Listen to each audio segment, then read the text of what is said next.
Bonjour à tous, bienvenue dans ce nouvel épisode de Leo's French Corner. Je suis super content de vous retrouver aujourd'hui. Salut tout le monde! Léo, donne-moi juste 2 petites secondes. Je dois absolument envoyer cet email avant qu'on commence. Pas de problème. Tu écris à qui avec autant de concentration? J'écris à mon futur hôte Airbnb pour mon voyage à Paris. Je veux lui montrer que je fais des efforts.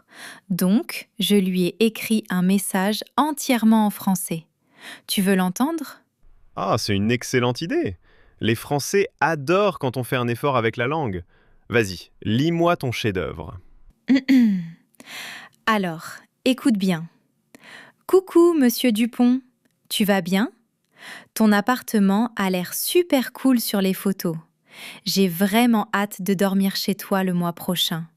Gros bisous, Sophie. Oh là là, Sophie, arrête tout. Ne clique surtout pas sur envoyer. Quoi? Pourquoi tu rigoles? J'ai fait une grosse faute d'orthographe? J'ai utilisé Google Traduction pourtant. J'essaie juste d'être super amicale et chaleureuse. Ton français est parfait, ma chère Sophie. Le vocabulaire est bon, mais c'est trop chaleureux. Si tu envoies ça à un propriétaire parisien de 60 ans que tu ne connais pas, il va faire une crise cardiaque. Une crise cardiaque? Mais pourquoi? Parce que tu viens de lui faire l'équivalent d'un gros câlin virtuel et que tu l'as embrassé sur les 2 joues. En France, il y a un mur de protection très important. C'est la plus grande différence avec l'anglais. C'est le fameux combat tu contre vous. Ah, le cauchemar de tous les anglophones. C'est tellement injuste, Léo. En anglais, le mot you, c'est magique. C'est facile. Tu dis you à ton petit chien, tu dis you à ton meilleur ami, et tu dis you au président. Tout le monde est égal. C'est vrai, l'anglais est une langue très démocratique pour ça. C'est direct. Mais en français, choisir entre tu et vous, c'est presque un sport national. C'est une façon de montrer la distance sociale, le respect ou l'intimité. D'accord. Mais j'ai toujours peur de choisir le mauvais mot et de vexer quelqu'un. Pour moi, vous, c'est juste quand il y a plusieurs personnes, comme y'all aux États-Unis, non? C'est le pluriel, oui. Mais on l'utilise aussi pour une seule personne. Imagine que le vous, c'est une petite bulle de respect et de sécurité que tu mets autour de quelqu'un. On l'utilise toujours par défaut avec les inconnus. Une bulle de respect. D'accord. Donc, le vendeur dans la boulangerie?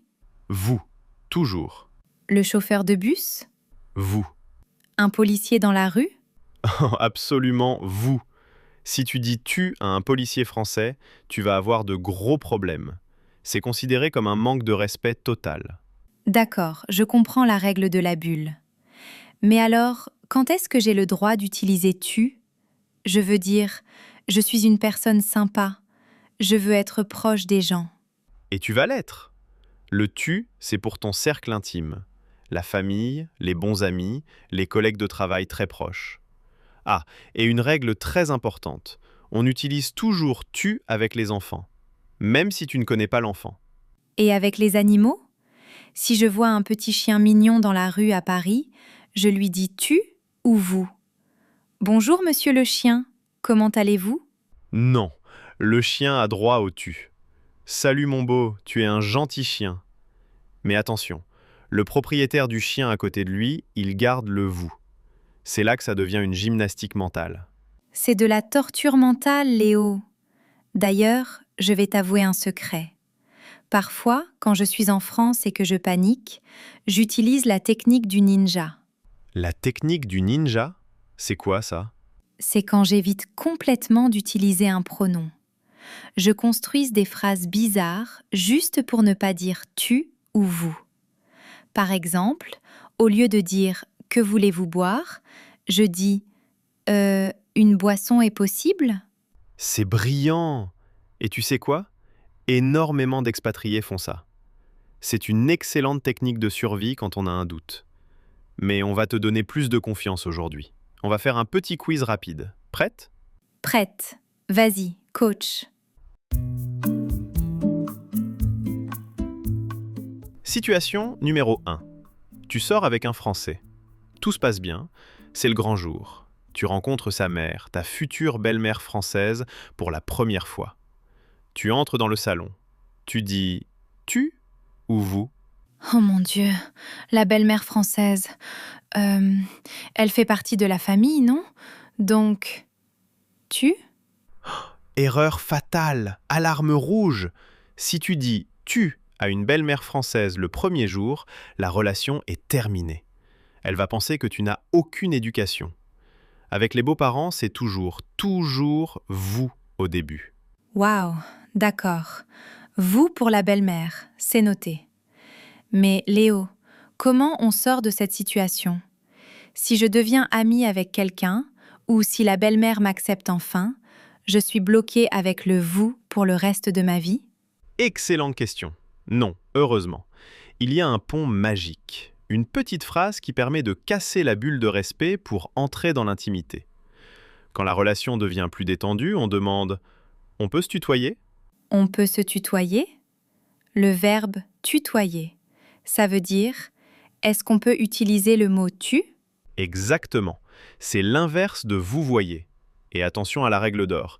C'est généralement la personne la plus âgée, ou le patron au travail, qui doit proposer cette phrase. C'est un grand moment dans une amitié française. J'adore ça. On peut se tutoyer? C'est très élégant. C'est comme une cérémonie secrète. Bon, on retourne à mon fameux email pour mon hôte Airbnb. Aide-moi à réparer cette catastrophe, Léo. Avec grand plaisir. Reprenons ta première ligne. Au lieu de dire « Coucou Monsieur Dupont », qui fait très adolescent, qu'est-ce qu'on pourrait dire? Je vais rester classique. Bonjour, Monsieur Dupont. Parfait. Et au lieu de « Tu vas bien », Je mets ma petite bulle de respect. Comment allez-vous? c'est ça. Ensuite, pour l'appartement, on oublie ton appartement. On va dire Votre appartement a l'air fantastique. Et pour la fin, promis, je ne lui envoie pas de bisous. Je vais juste écrire cordialement Sophie. « C'est un chef-d'œuvre de politesse à la française. Monsieur Dupont va être tellement impressionné qu'il va peut-être te laisser du chocolat sur l'oreiller. » Tu peux enfin cliquer sur « Envoyer ». Ouf, c'est parti. Merci Léo. Tu viens de sauver mes vacances à Paris. C'est mon travail, Sophie. Le français est un petit labyrinthe social, mais avec les bonnes clés, c'est très facile de s'y retrouver. Et vous, chers amis qui nous écoutez, avez-vous déjà vécu un grand moment de solitude avec le « tu » et le « vous » ? Avez-vous accidentellement tutoyé un policier ou votre belle-mère? Racontez-nous vos histoires les plus drôles ou les plus gênantes dans les commentaires. On veut tout savoir. On ne juge personne ici. Merci beaucoup d'avoir passé ce moment avec nous. N'oubliez pas de liker la vidéo et de vous abonner à la chaîne. Prenez soin de vous. Salut! Au revoir tout le monde et merci à vous.